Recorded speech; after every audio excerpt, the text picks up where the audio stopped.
Tá cuimhne na híthe chomhsolar man ag tar éis nolog dúirt mé iad ar bhaith leat dul go dtí Old Trafford.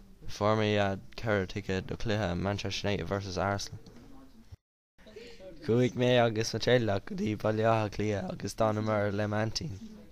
Nuair a dúisigh mé ar maidin rith mé síos an saoire. Cúmar go dtí Sasna an bad fear an tóracht. Nuair a sricmar an bhreathan beag cúmar go dtí Manchester an mus. Nuair a sricmar an óstán dithimar scalóga agus burgara. Rugamar an tigédi agus cúmar go dtí Ms.Cahir. Nuair a sricmar an stad cúmar go dtí an Eoghan. Chonaic mé mo léach sport Wayne Rooney. An cléithe ionteach bhí an atmosfér electrach. Bhuaigh Manchester United cethair an áid, scóráil Rooney, Fletcher agus Nanny.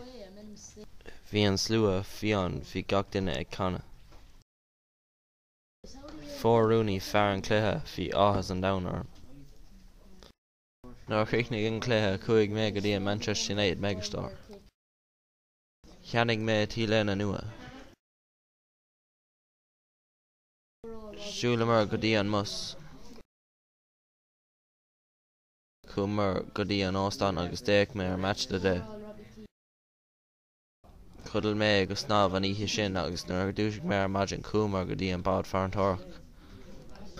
Bhí Manchester do chreide.